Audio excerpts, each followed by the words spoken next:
पुराने जमाने की बात है। एक राजा था। उसके महल में एक बहुत सुंदर बाग था। बाग में तरह तरह के फूलों के पौधे और अनेक प्रकार के मीठे फलों के पेड़ थे। लेकिन इस बाग में सबसे आश्चर्यजनक चीज थी। एक सेब का पेड़ था जिसमें सोने के सेब लगते थे। राजा ने इस पेड़ की देखभाल का खास इंतजाम कर रखा था। जब इसके फल पकते थे तो चौकीदार रात दिन पेड़ का पहरा दिया करते थे ताकि कोई सोने का सेब चुरा कर न ले जाए। लेकिन एक दिन की बात है कि बाग के माली ने जब सोने के सेबों को गिना तो उसमें से एक सेब गायब था। उसने दौड़कर राजा को खबर दी। राजा फौरन बाग में पहुंचा। उसे यह देखकर बड़ा आश्चर्य हुआ कि देखभाल का इतना पक्का इंतजाम होने पर भी एक सेब किसी ने चुरा लिया। उसने ऐलान किया कि कोई सोने के सेब को चुराने वाले चोर का पता देगा, उसे इनाम दिया जाएगा। सबसे बड़े राजकुमार ने राजा से कहा कि रात में वह पहरा देगा और चोर को पकड़ने की कोशिश करेगा। राजा ने उसको इसकी इजाजत दे दी। बड़ा राजकुमार रात में पहरा देने लगा, लेकिन 2 घंटे बाद ही उसे नींद आ गई और वह सो गया। सुबह उठकर जब उसने सेबों को गिना तो वह देखकर चकित रह गया कि रात भर में एक और सेब गायब हो गया था। इसके बाद दूसरी रात को मंझले राजकुमार ने पहरा देने का काम संभाला। उसे भी नींद आ गई और तीसरा सेब चोरी हो गया। राजा बहुत चिंतित था। दरबारियों की भी समझ में नहीं आ रहा था कि क्या किया जाए। सब लोग उदास बैठे थे कि इतने में सबसे छोटा राजकुमार आया और उसने कहा कि आज की रात मैं पहरा दूंगा और चोर को पकड़ूंगा। राजा इस राजकुमार से खुश नहीं रहता था। वह उसे मूर्ख भी मानता था। उसने उसे डांटते हुए कहा, तुम क्या समझते हो? क्या तुम्हें इसमें सफलता मिलेगी? तुमसे बड़े और तुमसे ज्यादा समझदार दोनों राजकुमार इस काम में असफल हो चुके हैं। तुम जाओ, अपना काम करो। लेकिन छोटा राजकुमार नहीं माना। उसने राजा से प्रार्थना की कि उसे एक मौका जरूर दिया जाए। अंत में राजा राजी की हो गया। राजकुमार रात में पहरा देने लगा। उसने तय किया कि वह किसी भी हालत में नहीं सोएगा और चोर को जरूर पकड़ेगा। जब आधी रात हुई और 12 बजे का आखिरी घंटा बजा तो राजकुमार ने देखा कि एक सुंदर सोने की चिड़िया कहीं से उड़ती हुई आई और सेब के पेड़ पर बैठ गई। उसने देखते देखते सोने का एक सेब तोड़कर अपनी चोंच में पकड़ लिया। राजकुमार ने फौरन निशाना साध कर तीर चला दिया, लेकिन तीर चिड़िया को नहीं लगा और वह पंख फड़फड़ाकर उड़ गई। हाँ, इतना अवश्य हुआ कि उसका एक सुनहरा पंख टूटकर जमीन पर आ गिरा। दूसरे दिन सुबह राजकुमार ने राजा को सारी बात बता दी और वह सोने का पंख उनके सामने रख दिया। पंख इतना सुंदर और इतना कीमती था कि राजा उसे देखता ही रह गया। उसने कहा, अगर उस चिड़िया का एक पंख इतना सुंदर है तो वह पूरी चिड़िया कितनी सुंदर होगी। मैं चाहता हूं कि उस चिड़िया को कोई पकड़ लाए। सबसे पहले बड़ा राजकुमार इस काम के लिए रवाना हुआ। चलते चलते वह एक जंगल में पहुंचा। वहां उसने एक लोमड़ी को एक पेड़ के नीचे आराम करते हुए देखा। राजकुमार ने मौका देखकर तीर अपने धनुष पर चढ़ा लिया। वह तीर छोड़ने ही जा रहा था कि लोमड़ी ने चिल्लाकर कहा, राजकुमार, मुझे मत मारो। पता है कि तुम सोने की चिड़िया की खोज में निकले हो। तुम मेरी राय मानो तो तुम्हारा काम जल्दी ही पूरा हो जाएगा। तुम इसी रास्ते से सीधे चले जाओ। शाम होने पर तुम एक गांव में पहुंचोगे। वहां तुम्हें आमने सामने 2 धर्मशाला मिलेंगी। एक धर्मशाला खूब सजी सजाई और सुंदर सी होगी, लेकिन तुम उसमें मत ठहरना। तुम उसके सामने वाली दूसरी धर्मशाला में ठहरना, जो बहुत मामूली और देखने में भी भद्दी सी होगी। ऐसा करने पर तुम्हारा काम आसानी से पूरा हो जाएगा। लोमड़ी का बात सुनकर राजकुमार को हंसी आ गई। उसने डांट कर कहा, भाग जा यहाँ से। मुझे तुम्हारी सलाह की जरूरत नहीं है। ये कहकर उसने तीर छोड़ दिया, लेकिन लोमड़ी बहुत चालाक थी। वह बचकर निकल भागी। राजकुमार आगे चलता गया। शाम को जब वह एक गांव में पहुंचा तो उसने देखा कि वहां सड़क के किनारे सचमुच 2 धर्मशाला थी। उनमें से एक धर्मशाला खूब सजी सजाई थी और उसके अंदर से लोगों के नाचने गाने की आवाजें आ रही थीं। दूसरी धर्मशाला भद्दी सी थी और वहां अंधेरा घिरा हुआ था। राजकुमार सजी सजाई धर्मशाला में ठहर गया। थोड़ी देर में वह भूल गया कि वह असल में सोने की चिड़िया की खोज में निकला था। उधर जब काफी समय बीत गया और बड़ा राजकुमार नहीं लौटा तो मंझला राजकुमार सोने की चिड़िया की खोज में चल पड़ा। वह भी उसी तरह चलते चलते जंगल में पहुंचा तो वही लोमड़ी उसे भी मिली। इस राजकुमार ने भी लोमड़ी की बात पर कोई ध्यान नहीं दिया। जब वह शाम को उस गांव में पहुंचा तो बड़े राजकुमार की तरह सजी सजाई धर्मशाला में ठहरा। वहां के नाच रंग में मस्त होकर वह भी अपना काम भूल गया। यहाँ तक कि उसे घर लौटने की भी ध्यान न रही। अंत में सबसे छोटे राजकुमार ने राजा से कहा कि मैं सोने की चिड़िया की खोज में जाऊंगा। राजा को विश्वास था कि जब उससे बड़े दोनों राजकुमार इस काम में सफल नहीं हुए तो इसे और भी सफलता नहीं मिलेगी। लेकिन के जिद करने पर राजा ने उसे इजाजत दे दी। छोटा राजकुमार तैयार होकर सोने की चिड़िया की खोज में निकला।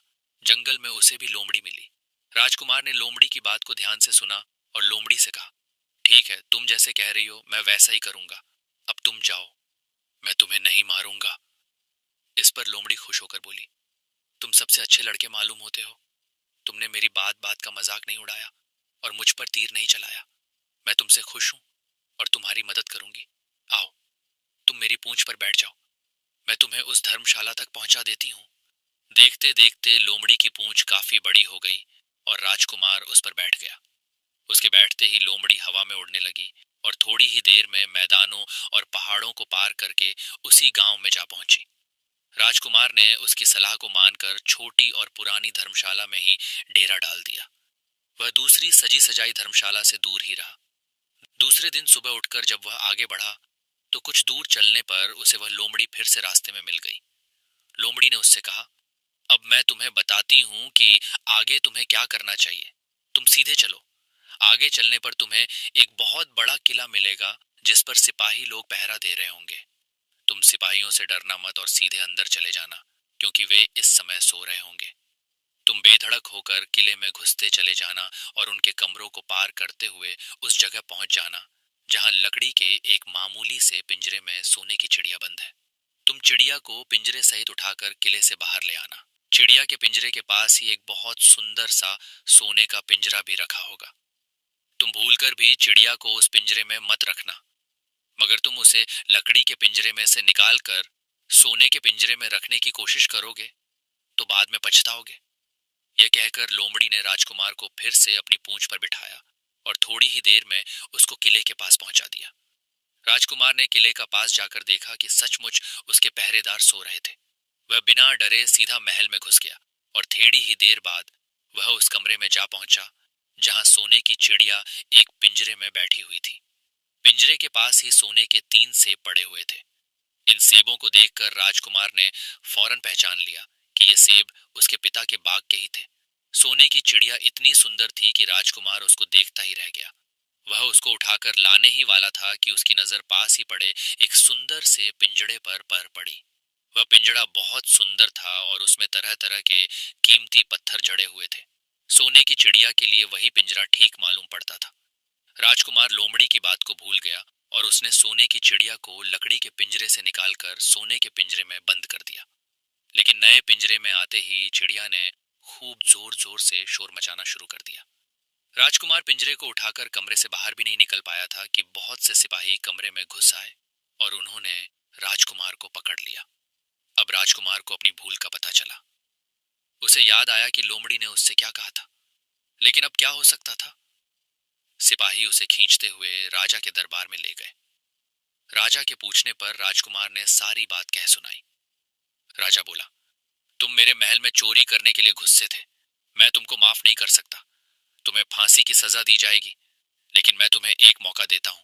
अगर तुम मेरे लिए सोने का घोड़ा ला दो तो मैं न सिर्फ तुम्हें छोड़ दूंगा, बल्कि सोने की चिड़िया भी तुमको दे दूंगा। राजकुमार को अपनी जान बचाने के लिए राजा की शर्त माननी पड़ी। अब वह सोने के घोड़े की तलाश में निकला। किले के बाहर जाने पर उसने देखा कि लोमड़ी का उसका इंतजार कर रही है। उसने लोमड़ी को सारी बातें बताईं। लोमड़ी ने निराश होते हुए कहा, मैं अब तुम्हारी कोई मदद नहीं करूंगी। तुमने मेरे कहने के अनुसार नहीं किया। मैंने जिस तरह से कहा था, अगर तुम उस तरह से काम करते तो इस मुसीबत में नहीं फंसते और सोने की चिड़िया तुम्हें मिल जाती। राजकुमार बोला, इस बार मुझे माफ कर दो। मुझसे गलती हो गई। मेरा काम तुम्हारी सहायता के बिना नहीं चलेगा। मुझे राजा ने सोने का घोड़ा लाने के लिए कहा है, वरना वह मुझे फांसी पर चढ़ा देगा। लोमड़ी ने कहा, खैर, मैं तुम्हें माफ करती हूँ। अब तुम ऐसा करो कि मेरी पूंछ पर बैठकर सीधे चले चलो। कुछ दूर जाने पर तुम्हें एक दूसरा किला मिलेगा। उसी किले की घुड़साल में तुम्हें सोने का घोड़ा बंधा हुआ मिलेगा। महल के नौकर चाकर सब सो रहे होंगे। तुम चुपचाप जाना और घोड़े को खोल लेना। लेकिन एक बात याद रखना, वहां घोड़े के पास ही घोड़े पर कसने के लिए 2 जीनें रखी होंगी। उसमें से एक तो पुरानी चमड़े की जीन होगी और दूसरी सोने की जीन होगी। तुम सोने की जीन को छूना भी मत और उस घोड़े पर पुरानी चमड़े की जीन को कसकर सवार हो जाना और उसे दौड़ते हुए किले से बाहर चले आना। राजकुमार ने वादा किया कि वह ठीक ठीक वैसा ही करेगा। लोमड़ी ने उस को अपनी पूंछ पर बैठाया और कुछ ही देर में वह उसे ले किले के पास जा पहुंची। किले के पास पहुंचते ही लोमड़ी ने उसे नीचे उतारा और फिर वहां से चली गई। राजकुमार सीधा फाटक से किले में घुस गया। अंदर जाकर उसने देखा कि वहां के सभी नौकर चाकर सोए हुए थे। थोड़ी ही देर में वह किले की घुड़साल में जा पहुंचा। वहां एक बहुत सुंदर सुनहरा घोड़ा बंधा हुआ था। राजकुमार ने पास जाकर देखा कि वह घोड़ा सचमुच सोने का था। ऐसा सुंदर घोड़ा उसने सपने में भी नहीं देखा था। उसने आगे बढ़कर घोड़े को खोल लिया। जब वह बाहर निकलने लगा तो उसकी नजर एक कोने में पड़ी हुई सोने की जीन पर गई। ये जीन बहुत सुंदर थी और इसमें हीरे मोती जड़े हुए थे। उसके पास ही एक फटी पुरानी चमड़े की जीन पड़ी हुई थी। इतने सुंदर घोड़े पर पुराने चमड़े की जीन कसना राजकुमार को अच्छा नहीं लगा। उसने सोने की जीन उठा ली और घोड़े पर कसना शुरू किया। इतने में घोड़ा जोर से हिनहिना उठा। किले के नौकर चाकर जाग गए। थोड़ी ही देर में राजकुमार पकड़ लिया गया। राजकुमार को सिपाहियों ने हाथ बांधकर अपने राजा के सामने पेश किया। राजा ने सारी बातें सुनकर कहा, तुमने मेरे घोड़े को चुराने की कोशिश की है, इसलिए तुम्हें फांसी की सजा दी जाएगी। लेकिन अगर तुम मेरा एक काम कर दो तो मैं तुम्हें छोड़ सकता हूँ। यहाँ से कुछ ही दूर एक सोने का महल है और उसमें बहुत सुंदर राजकुमारी रहती है। अगर तुम अपनी जान बचाना चाहते हो तो उस राजकुमारी को मेरे पास ले आओ। तुम्हें इनाम में यह सोने का घोड़ा दे दूंगा। बेचारा राजकुमार, वह फिर से एक नई मुसीबत में फंस गया। उसे मजबूर होकर राजा की शर्त माननी पड़ी। अब वह सोने के महल की खोज में निकला। कुछ दूर चलने पर फिर उसे वह लोमड़ी मिली। पता नहीं कैसे लोमड़ी को सारी बातें मालूम हो गई थीं। वह बोली, देखो, तुमने इस बार भी मेरी बात नहीं मानी। मेरी बात मान जाते तो यह नई मुसीबत तुम्हारे गले नहीं पड़ती। खैर, मुझे तुम पर दया आ रही है। मैं तुम्हारी मदद करूंगी। चलो, मैं तुमको सोने के महल के पास पहुंचाए देती हूँ। तुम महल के बाहर ही कहीं पीछे छिपे रहना। जब उसमें से शाम को राजकुमारी तालाब में नहाने के लिए बाहर आए तो तुम आगे बढ़कर उसका हाथ पकड़ लेना। जैसे ही तुम उसको छुओगे, राजकुमारी तुम्हारे साथ आने के लिए राजी हो जाएगी। लेकिन एक बात याद रखना, तुम उसको वहां से अपने साथ ले आना। उसे वापस महल में मत जाने देना। वह तुमसे कहेगी कि मैं अभी अपने माता पिता से मिलकर आती हूँ, लेकिन तुम उसकी बातों में मत आना, वरना फिर मुसीबत में फंस जाओगे। यह कहकर लोमड़ी ने फिर से अपनी पूंछ फैला दी और राजकुमार उस पर बैठ गया। देखते देखते लोमड़ी हवा में उड़ती हुई कुछ देर बाद सोने के महल के पास जा पहुंची। महल के पास पहुंचते ही राजकुमार एक पेड़ के नीचे छिपकर बैठ गया। शाम को जब राजकुमारी नहाने के लिए किले से बाहर आई तो राजकुमार ने हिम्मत करके आगे बढ़कर उसका हाथ पकड़ लिया। उसके छूते ही राजकुमारी उसके साथ चलने के लिए तैयार हो गई। वह बोली, राजकुमार, तुम मुझे जहां भी ले जाना चाहोगे मैं तुम्हारे साथ चलूंगी, लेकिन मुझे थोड़ी देर के लिए अपने माता पिता से मिल आने दो। राजकुमार ने कहा, नहीं, यह नहीं होगा। तुम्हें तुरंत मेरे साथ चलना पड़ेगा। लेकिन राजकुमारी रोने लगी। इतनी सुंदर राजकुमारी को रोते देखकर राजकुमार का मन पिघल गया। अंत में वह राजी हो गया और बोला, जाओ, थोड़ी देर के लिए माता पिता से मिलाओ, लेकिन फिर तुरंत बाहर चली आना। लेकिन राजकुमारी ने जैसे ही किले में पैर रखा, किले के पहरेदार जाग गए और उन्होंने राजकुमार को पकड़ लिया। राजकुमार बहुत पछताया, लेकिन अब क्या हो सकता था। सिपाहियों ने उसे अपने राजा के सामने पेश किया। राजा बहुत निराश था। उसने उसी वक्त हुक्म दिया, इस राजकुमार को फौरन फांसी पर चढ़ा दिया जाए। यह सुनकर राजकुमार रोने गिड़गिड़ाने लगा।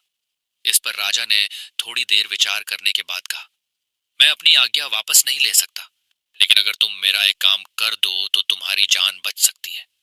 हमारे किले के ठीक सामने ये जो बड़ा पहाड़ है, इसके कारण हमारे किले की सुंदरता नष्ट होती है।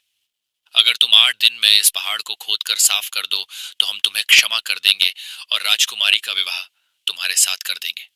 राजकुमार किले के बाहर आकर पहाड़ को देखने लगा। उसके हाथ में एक छोटी सी कुदाली थी।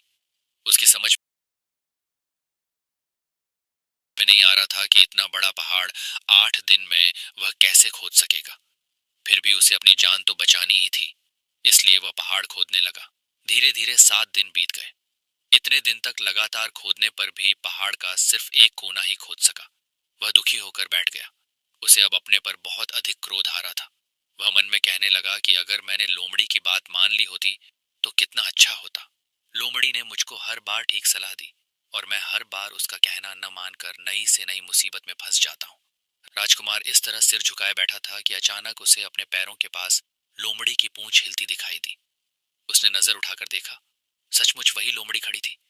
लोमड़ी ने मुस्कुराते हुए कहा, क्यों, क्या हाल है?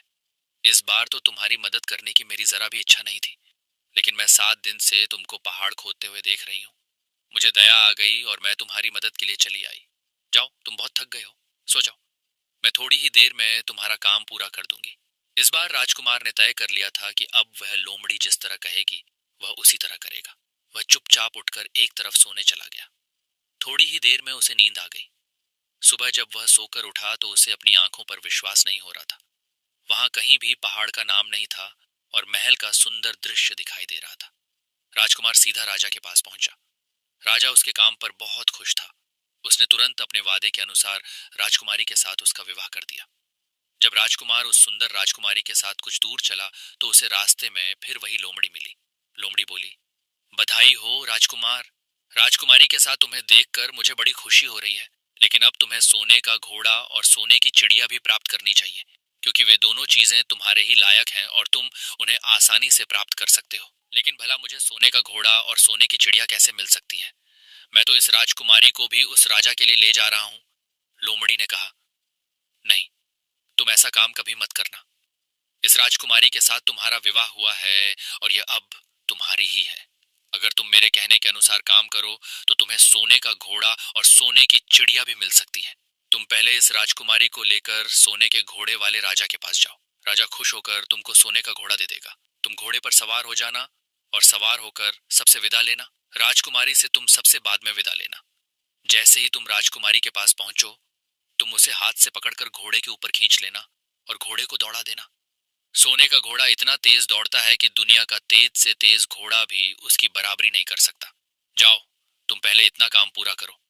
इसके बाद आगे का काम मैं तुम्हें बाद में बताऊंगी। मैं तुम्हें वहां रास्ते में मिलूंगी। राजकुमार ने ठीक वैसा ही किया जैसा लोमड़ी ने उससे कहा था। जब सोने के घोड़े वाले राजा ने खुश होकर उसे इनाम में सोने का घोड़ा दिया तो राजकुमार उस पर सवार हो गया और उससे विदा लेने लगा। अंत में वह राजकुमारी को उठाकर घोड़ा को तेजी से दौड़ाता हुआ किले से बहुत दूर निकल आया। रास्ते में एक पेड़ के नीचे लोमड़ी उसका इंतजार कर रही थी। उसे देखकर लोमड़ी बोली, शाबाश, अब तुम सोने की चिड़िया भी प्राप्त कर लो। जब तुम सोने की चिड़िया वाले राजा के पास पहुंचोगे तो वह इस घोड़े को देखकर बहुत खुश होगा। तुम उससे कहना कि पहले सोने की चिड़िया का पिंजरा मेरे हाथ में दे दो, तब मैं यह घोड़ा तुमको दूंगा। जब वह पिंजरा तुम्हारे पास लाए तो तुम पिंजरा उसके हाथ से छीन लेना और घोड़े को दौड़ा देना। बस ऐसे चिड़िया तुमको मिल जाएगी और कोई तुम्हें पकड़ भी नहीं सकेगा। इस बार भी राजकुमार ने ठीक वैसा ही किया। वह राजकुमारी के साथ ही घोड़े पर बैठा रहा और जब राजा ने उसके हाथ में सोने की चिड़िया का पिंजरा दिया तो उसने देखते देखते लात मार दी और सोने का घोड़ा हवा से बातें करने लगा। कुछ दूर चलने पर लोमड़ी उसे मिली। राजकुमार ने उससे कहा, तुमने मेरी बड़ी मदद की है, तुम्हारी वजह से मैं तुमको कुछ न कुछ जरूर देना चाहता हूँ। लोमड़ी ने कहा, अगर तुम खुश हो तो मेरा एक काम कर दो, तुम एक तीर चलाकर मुझे मार दो। इस समय तुम यही सबसे बड़ा काम मेरे लिए कर सकते हो। राजकुमार ने कहा, भला ये कैसे हो सकता है? तुमने मेरी इतनी मदद की और मैं बदले में तुम्हें मार दूं? मुझसे ये नहीं होगा। यह सुनकर लोमड़ी बड़ी दुखी हुई और बोली, अगर तुम मेरा यह काम नहीं कर सकते तो फिर ठीक है, जाओ, लेकिन मैं तुम्हारी भलाई के लिए ही कह रही हूँ कि तुम दो बातें जरूर याद रखना। एक तो तुम किसी कुएं की दीवार पर मत बैठना और दूसरे तुम ऐसे लोगों के लिए धन मत खर्च करना जिन्हें फांसी मिलने वाली हो। राजकुमार बोला, भाई तुम भी अजीब हो, तुम्हारी बातें मेरी समझ में ही नहीं आती। भला मैं कभी कुएं की दीवार पर क्यों बैठूंगा और ऐसे आदमियों पर धन क्यों खर्च करूंगा जिनको फांसी दी जाने वाली हो। लेकिन लोमड़ी ने उसकी बात का कोई जवाब नहीं दिया और अलविदा कहकर वहां से चली गई। राजकुमार सोने का घोड़ा दौड़ता हुआ आगे बढ़ा।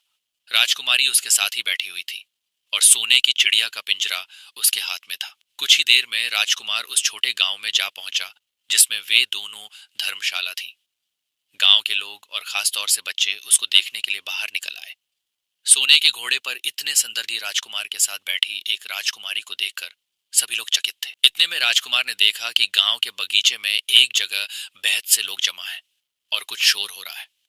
राजकुमार के पूछने पर लोगों ने बताया कि वहां दो आदमियों को फांसी देने की तैयारी हो रही है। राजकुमार उधर ही चल पड़ा। वहां पहुंचने पर उसने पहचान लिया कि जिन आदमियों को फांसी दी जाने वाली थी वे और कोई नहीं बल्कि उसके ही भाई थे। वे लोग तब से उसी सजी सजाई धर्मशाला में रह रहे थे और तरह तरह के बुरे काम करते थे। वे जुआ भी खेलते थे और जुए में बहुत सा धन हार चुके थे। उन्होंने लोगों से बहुत सा रुपया भी उधार लिया था। इन्हीं सब बातों से चिढ़कर अब गांव वाले उन्हें फांसी पर चढ़ाने जा रहे थे। राजकुमार भला यह कैसे होने देता। उसने लोगों से कहा कि मुझसे रुपया ले लो और इन लोगों को छोड़ दो। उसके बहुत कहने सुनने पर लोग राजी हो गए और उन्होंने उन दोनों आदमियों को रिहा कर दिया। राजकुमार अपने भाइयों को छुड़ाकर आगे चला। कुछ दूर चलने पर जंगल में उन्हें एक कुआं दिखाई दिया। इस पर राजकुमार के कुछ देर कुएं के पास आराम करते हैं, वहां ठंडा पानी पीने के बाद हम लोग आगे चलेंगे। राजकुमार राजी हो गया। अब तक वह यह भी भूल चुका था कि लोमड़ी ने विदा होते समय उससे क्या कहा था। वह घोड़े से उतरकर कुएं की दीवार पर बैठ गया और आराम करने लगा। उसके दोनों भाइयों ने मौका देखकर उसे कुएं में धकेल दिया। इसके बाद उन्होंने घोड़े पर राजकुमारी को डाला और सोने की चिड़िया का पिंजरा उठाया और वहां से चलते बने। कुछ ही देर में वे लोग अपने राज्य में लौट आए। घर लौटकर उन्होंने राजा से कहा, हम लोग सोने की चिड़िया को पकड़ लाए हैं। इसी चिड़िया ने हमारे बाग में से सोने के सेब चुराए थे। इसके साथ ही हम एक ये सोने का घोड़ा और राजकुमारी भी लाए हैं। राजा बहुत खुश हुआ। सारे राज्य के लोग खुशियां मनाने लगे, लेकिन राजकुमारी खुश नहीं थी। वह बराबर रोती रहती थी। उसने खाना पीना छोड़ दिया। यही नहीं, घोड़े ने भी दाना पानी बंद कर दिया और सोने की चिड़िया भी उदास रहने लगी।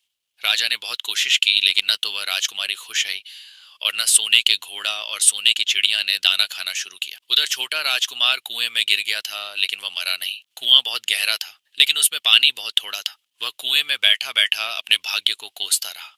अब उसे फिर उसी लोमड़ी की याद आई और वह पछताने लगा कि अगर मैंने उसका कहना मान लिया होता तो मैं मुसीबत में न फंसता।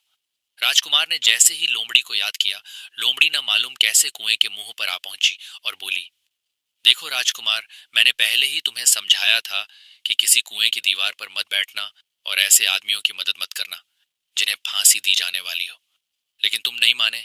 खैर चलो, अब आखिरी बार मैं फिर तुम्हारी मदद कर देती हूँ। लो, मेरी पूंछ पकड़कर कुएं से बाहर निकल जाओ। यह कहकर लोमड़ी ने अपनी पूंछ कुएं में लटका दी। देखते देखते पूंछ इतनी लंबी हो गई कि कुएं के पेंदे में पड़े राजकुमार के पास तक जा पहुंची। राजकुमार उसे पकड़कर कुएं से बाहर निकल आया। लोमड़ी ने उससे कहा, जाओ, अब तुम अपने घर जाओ, लेकिन जरा होशियार रहना।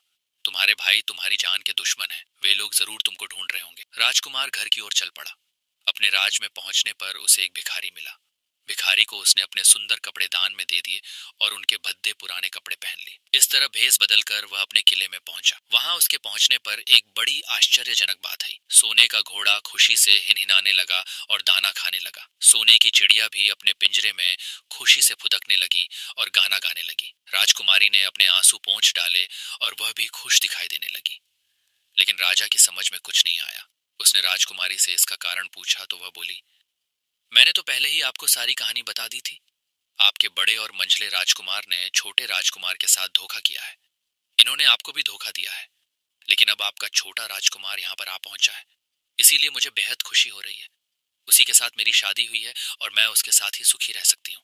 फिर उसने मैले कुचैले कपड़े पहने एक आदमी की ओर इशारा करते हुए कहा, वह रहा आपका छोटा राजकुमार।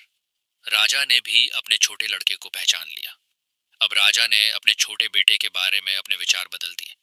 अब वह उसको बहुत समझदार और बहादुर मानने लगा और उससे बहुत अधिक प्यार करने लगा। उसने उसको राजगद्दी पर बिठाने का निश्चय किया। बड़े और मंझले राजकुमार ने अपने छोटे भाई को ही धोखा नहीं दिया था, बल्कि राजा को भी धोखा दिया था। इससे राजा उनसे बहुत नाराज था। उसने उन दोनों को अपने राज्य से निकलवा दिया। इसके बाद बड़ी धूमधाम के साथ राजकुमारी के साथ राजकुमार का विवाह हुआ और दोनों खुशी से रहने लगे। लेकिन राजकुमार उस लोमड़ी को नहीं भूला था जिसने उसकी सहायता की थी। एक दिन समय निकालकर वह जंगल में उस लोमड़ी की खोज में निकला। बहुत ढूंढने के बाद एक पेड़ के खोखले भाग में उसने उस लोमड़ी को चुपचाप बैठे हुए देखा। लोमड़ी बहुत उदास थी और पहले से बहुत ज्यादा दुबली भी हो गई थी। राजकुमार को देखते ही लोमड़ी ने उसे पहचान लिया और कहा, आह, कहो राजकुमार, आज इधर कैसे आना हुआ। राजकुमार ने कहा, मैं आज तुम्हें ही ढूंढने के लिए आया हूँ। चलो, मेरे बाग में आराम से रहना। वहां तुम्हें किसी तरह की तकलीफ नहीं होगी। यहाँ तो जंगल में तुम्हें खाने पीने की तकलीफ होती होगी और जंगली जानवरों और शिकारियों का डर बना रहता होगा। लोमड़ी ने कहा, नहीं राजकुमार, मैं यहाँ ठीक हूँ। और भला अब तुम्हें मेरे दुहक से क्या लेना देना। तुम्हारा काम निकल गया। अब तुम खुशी से अपने राज में रहो। राजकुमार बोला, नहीं, तुमने मेरा बड़ा उपकार किया है। मैं तुम्हें इनाम देना चाहता हूँ और अपने साथ ही रखना चाहता हूँ। राजकुमारी भी बहुत खुश होगी। वह भी तुमसे मिलना चाहती है। लोमड़ी बोली, अगर तुम सचमुच मुझे इनाम देना चाहते हो तो मेरा एक काम कर दो। मैंने तुमसे पहले भी कहा था कि तुम तीर चलाकर मुझे मार दो, इसी से मेरा लाभ होगा। असल में एक जादूगर ने मुझ पर जादू कर रखा है। मैं लोमड़ी नहीं हूँ। मुझे उसके जादू के प्रभाव से लोमड़ी के रूप में रहना पड़ रहा है। मैं तो उसी देश का राजकुमार हूँ जहाँ की राजकुमारी से तुम्हारा विवाह हुआ है। असल में वह राजकुमारी मेरी छोटी बहन है। अगर तुम तीर चलाकर मुझे मार दोगे तो इस जादू से मुझे मुक्ति मिल जाएगी और मैं फिर अपने देश लौट सकूंगा। राजकुमार को यह सुनकर बड़ा आश्चर्य हुआ। उसने फौरन अपने धनुष पर तीर चढ़ाया और लोमड़ी की ओर छोड़ दिया। तीर के लगते ही लोमड़ी मर गई और उसमें से एक सुंदर सा राजकुमार निकल आया। फिर दोनों राजकुमार आपस में गले मिले। इसके बाद दोनों राजकुमार वापस महल में लौट आए। वहां राजकुमारी अपने भाई से मिलकर बहुत खुश हुई।